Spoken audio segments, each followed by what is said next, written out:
Hello students, this is the ninth part of our second semester's second vernacular, The Dear Departed, which is written by Stanley Horton.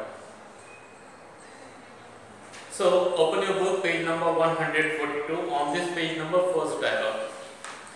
First dialogue is of Ben. So Ben, that person, humorously, in a funny way said, there wasn't much fear of that. If there was one thing he couldn't bear, it was water.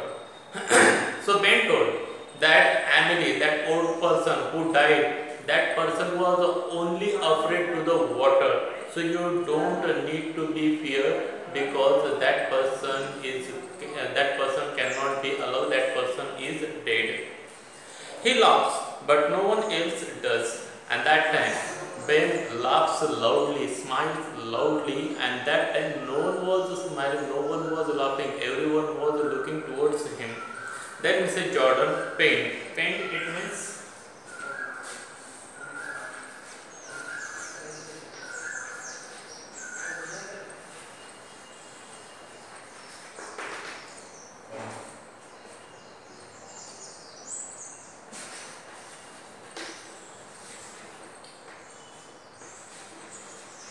feeling pain. Pain. Ben. Ben is crushed at once. Crushed, it means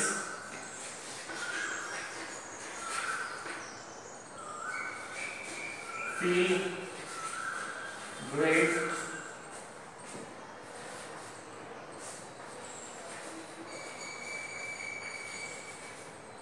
embarrassment or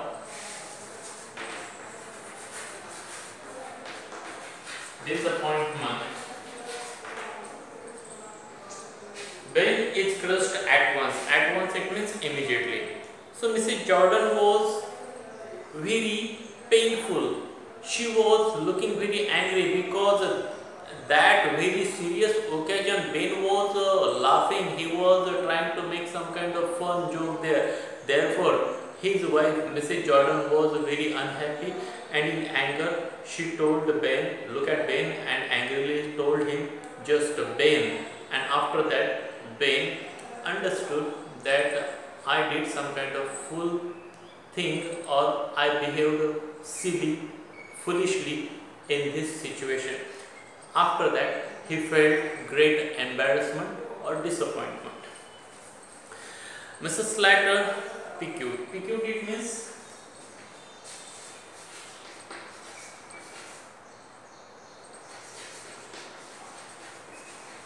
annoyed, irritated. I am sure he washed regular enough. Then Mrs. Slater very angrily, annoyedly said that I am sure that the old person who had died, that person was regularly washing enough for that particular day. Mrs. Jordan, if he didn't take a drop too much at times, we shall not dwell on that now. So Mrs. Jordan said that the person, if haven't taken a drop much and or at that particular time, so we cannot dwell there. Dwell, it means live there.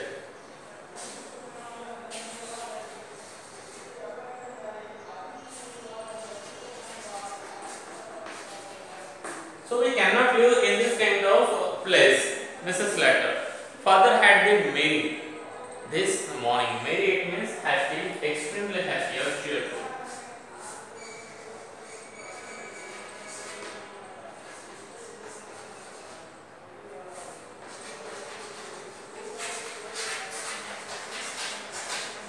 Extremely happy. He went out soon after breakfast to pay his insurance. And Mrs. Slater told Mrs. Jordan, Mrs. Slater was thinking that Mrs. Jordan is her sister Elizabeth, but actually she was not Elizabeth, she was Mrs. Jordan.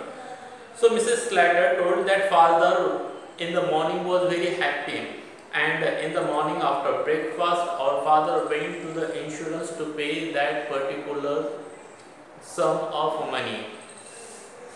Ben, my word, it's a good thing he did. Then Ben said, it is good thing he did before die. Mrs. Jordan. He always was thoughtful in that way. He was too honorable to have gone without paying his premium. Premium, it means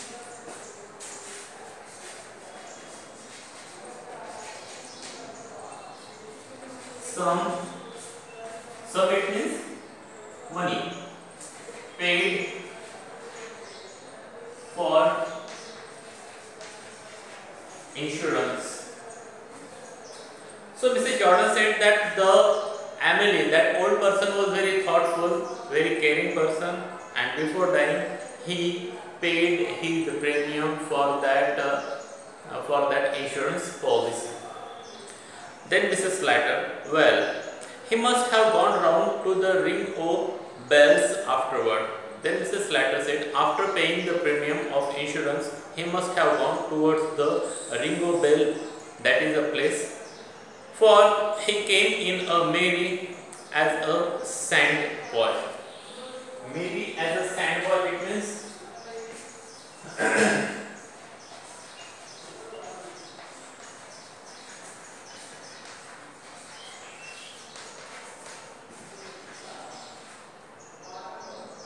extremely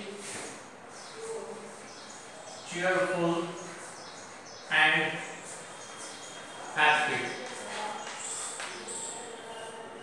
So when father came home that day, father was extremely cheerful, extremely happy. I say, we are all waiting Henry to start dinner. He says, I don't want no dinner, I am going to bed.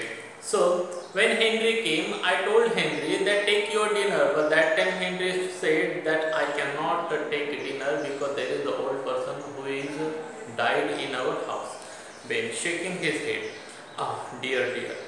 Then Ben, that person, trying to show everyone that he is having some kind of satisfaction or contentment about that Henry, and therefore he shook his head.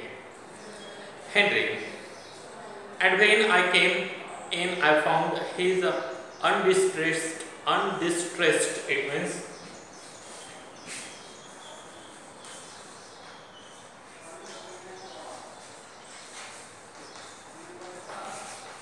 without any mental pain. Undistressed, sure enough, and snug in bed. Snug, it means warm or as usual. So Henry told, when I came home that time, I saw that old person, and that old person was not having any kind of mental pain, mental pressure, and that person was sleeping on his bed very warmly, very relaxedly as usual. Then Mrs. Jordan, definitely yes, he would have a warning. I am sure of that. Did he know you? Then Mrs. Jordan said that before dying he should have given some kind of warning. Did he talk with you before the death, or did he recognize you that you are who you are? So Henry gave, yes, he spoke to me. Then Henry gave answer, yes, he recognized me and he spoke with me few words. Mrs. Jordan, did he say he would have a warning? And then Mrs. Jordan asked another question, that he gave you some kind of warning about his death. Then Henry, no. He said, Henry, would you mind take my boots off? Then Henry said that he didn't give any kind of warning to me. He just said me that take my boot off. I forgot before I got into bed. And he told that I forgot to take off my boots, and without taking off my boots I slept on that bed. So please take off my boots. Mrs. Jordan, he must have been wandering. Then Mrs. Jordan said that person must be wandering. Wander, it means walk aimlessly from here to there. Henry, no. He had got them on all right. Then Henry said, no. His boots were all right in his feet. They were not dirty. They were clean. So in this way, this part ends here. We are going to stop here. Have a good day to all of you. Thank you very much.